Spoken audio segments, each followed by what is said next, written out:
I was a little too old, but like, yeah, fair. Welcome to Dial M for Movies. My name is Olivia. We're a film and TV podcast based in Toronto, and this is my co-host Kadija. It's such a pleasure to chat with you guys today. Pleasure to I'm talk so to happy you. to be Hi, here. Hi, Khadijah. Hi.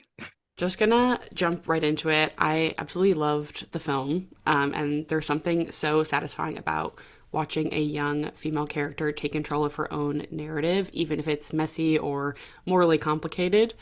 And I was wondering if you see Sweetness as kind of like a good for her story. And do either of you have like a favorite good for her movie moment? Um, okay, yes, it is a good for her because good for Love. her, Yeah. 100%. Yeah. Like we've all done this fantasy. She lives it out. She does it better than anyone else. Yeah. Like, Yeah.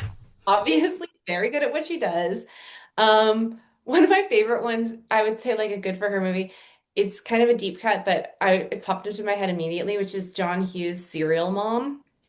If you, Oh, Love. I'm not it's familiar with that. it's oh, what's her name? Kathleen, the actress. She plays Chandler's mom or Chandler's dad, actually, in Friends. Yes. But she's the lead in this movie, and she's a suburban mom who is also a serial killer. And it's so camp, it's so funny, and she like murders people for being rude, things like that.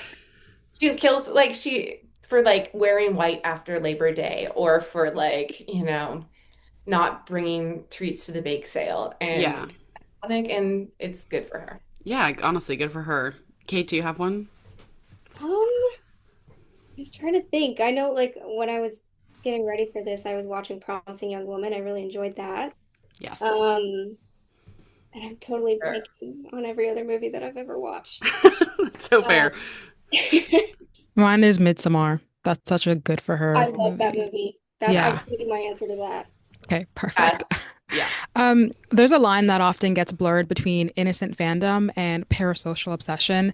This is a question for you both, Emma and Kate. Do you think that line feels different for teenage girls when it comes to the outside world? Does it feel different for teenage girls when it comes to than the rest of the world? Yeah, Yeah.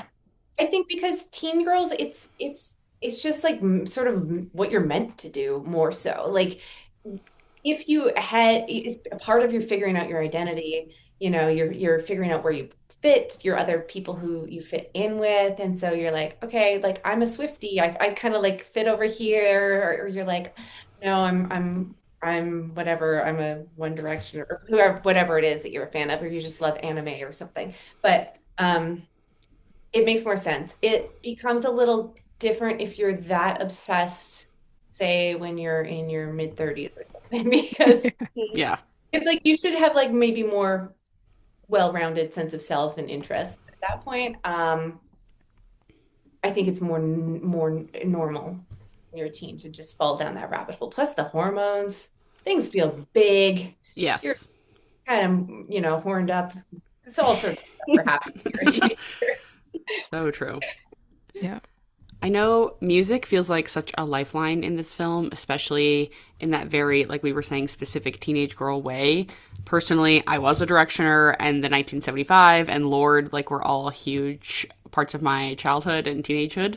And there's a very universal feeling about being a young girl and using music to escape and fantasize and construct your identity. I'm curious, like, why you think music hits so differently at that age. Like, is it the hormones? Is it like seeing yourself in these people that you idolize? I think it's just an isolating time in a way too. The way I felt when I was a teenager, and I think that Riley feels in the film is kind of like no one understands me sort of feeling. Yeah. And then you find this like an artist or someone and you're like, their lyrics now speak to something that you're feeling in a way, and you're like, oh, someone does understand me. Um, I think that's probably why I'm with you. I was a One Direction. Yeah. I was gonna say, like, when writing the script, like, did you draw from your own experience of fandom or music obsession, or was there any specific artists or era that you tapped into emotionally when building Riley?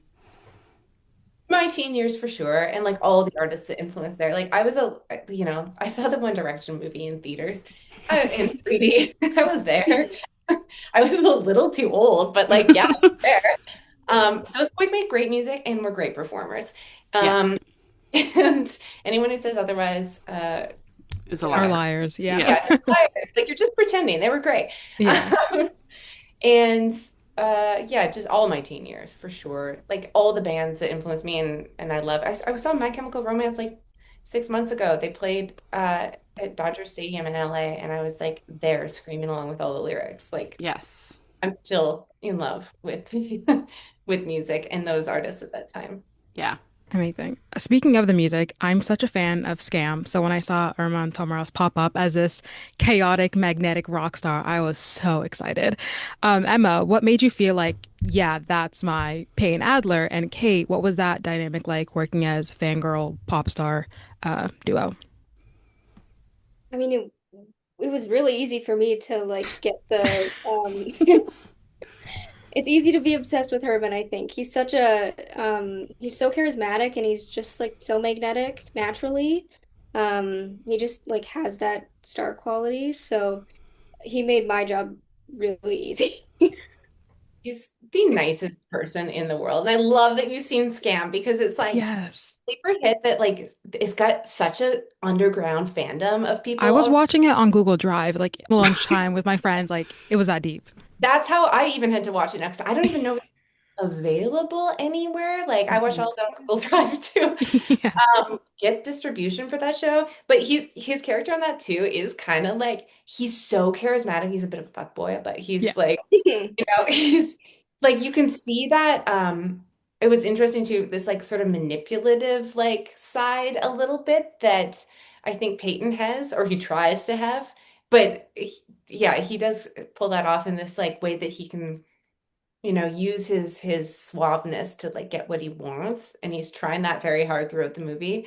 Um, but yeah, seeing him, he Herman is just like he's that, but he's also he can sing, he can dance. He's like actually a great stage presence, and really has dynamic uh, ability as a performer too, as an actor. He was fun. We had fun. Yeah. Brought Amazing. that Norwegian boy to Canada and made it Yes. Where'd you guys film? Quick question. Was it Etobicoke? North Bay, Ontario. There's a couple Oh. scenes like B-roll shots that are in Toronto, and people Mhm. think that's Toronto, but it's yeah, North Bay. Wow. Interesting. Okay.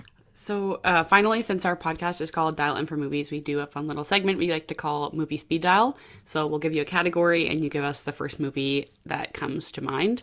So, a movie you dial up when you need a good laugh. Okay, that's the category. Yeah. Hmm. A movie I dial up when I need a good laugh. Okay, I want to find the right answer. Um, I'm gonna give Kate. There's so many that come to mind, but I want the right one. No pressure. But the popular choice sometimes is Bridesmaids for this one. That's a No, good one. yeah, it's not gonna be Bridesmaid. I want to find it. I mean, I've already said Serial Mom, but it can't be that.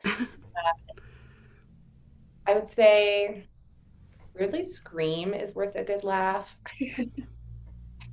Scary So true. movie. Yeah. It's I camp, want, though. yeah, it's so camp. What else has made me laugh recently? Naked Gun was so good, I Oh, thought. yeah. Fantastic. Um, Ultimate Laugh. I mean, Superbad's probably my favorite comedy of all time. Okay. Yeah. Love it. Superbad is a good one.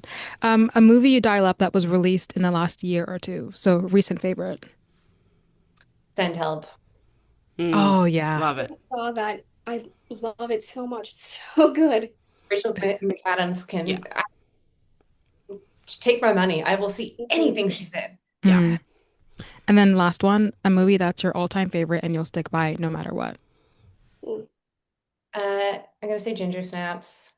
Like Amazing. Also filmed in Canada.